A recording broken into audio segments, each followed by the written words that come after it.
groups that in Ukraine, for example, that profess this ideology.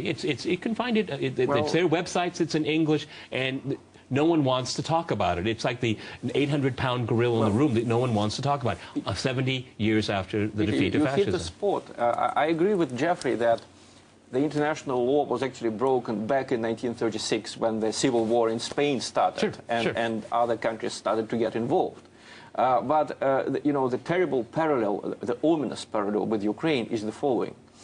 Right now in Ukraine, you have hundreds of volunteers from France, from Spain, from Germany, from Italy, fighting on the side of the Donetsk and Lugansk People's Republic. That didn't happen during the war in Moldova. They didn't happen during the war in Karabakh. Why it happened? Because, unfortunately, right now in Ukraine, you have an ideological conflict. It's not between Russians and Ukrainians. It's between ideologies. In the same way, the reason why it is ominous, the last time it happened in Europe was between 1936 and 1939 in Spain, when it became apparent that these ideologies, Nazism on one side, leftists and Democrats, Western Democrats on the other, that this is a serious conflict. It is not a misunderstanding. So the Second World War actually started right after the Civil War in Spain ended. So for me, the fact that now hundreds of people from Western Europe come to fight for the insurgents in Ukraine, the fact that their governments punish them for this, in Spain 8 people were arrested, it is a very ominous parallel. Gentlemen, I'm going to jump in here. We're going to go to a short break, and after that short break, we'll continue our discussion on the lessons of the Second World War. Stay with our team. All right, gentlemen, tomorrow in Moscow will be a vast parade, and I've seen some of the preparations. It's for the 70th anniversary, and I think we have to point out on a really grim note is that we won't be having these celebrations with veterans for too much longer. So this is a very important date, 70 years. A lot of people are boycotting. What do you think about that? Well, I think it's very sad that Western leaders won't be coming to Moscow, especially in the context of their policy on Ukraine. I mean, there was not a single word of criticism against President Poroshenko and his policies in eastern Ukraine. You can criticize Russia, and Russia is not just criticized, it is literally blasted by the Western leaders. But there was not a single word.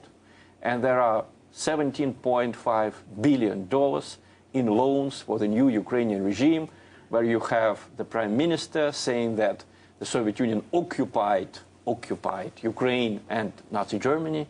And you have there some people who openly declare themselves successors to people who collaborated with the Nazis, who actually participated in the destruction of the Jews. Ukrainian nationalists did participate from A to Z in the destruction of the Jews in Ukraine and in neighboring areas of the former Soviet Union. What Jeffrey Roberts said is absolutely right. This was a joint effort to destroy a vicious, homicidal regime.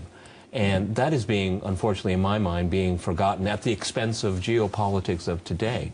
The collaboration of some Ukrainians with the Nazis is horrific. It's really very well documented and even celebrated by some people openly as we speak on this program here. Why doesn't Western media, you write, you're an author, why doesn't Western media pick up on this more? I think, first of all, there's not much of an audience that would be necessarily receptive. There is with a narrative like...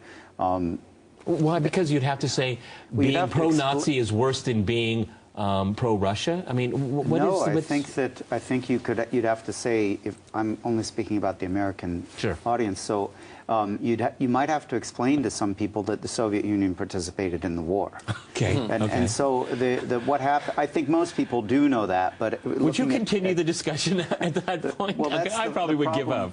That's really the problem, that the impunity that the current generation of Western leaders has in media, yes, but it's from an ignorant, because they're broadcasting to a public that can't discern, that doesn't know the history of not even just the Second World War, but what has come after it. I mean, Vietnam is now ancient history to an entire generation.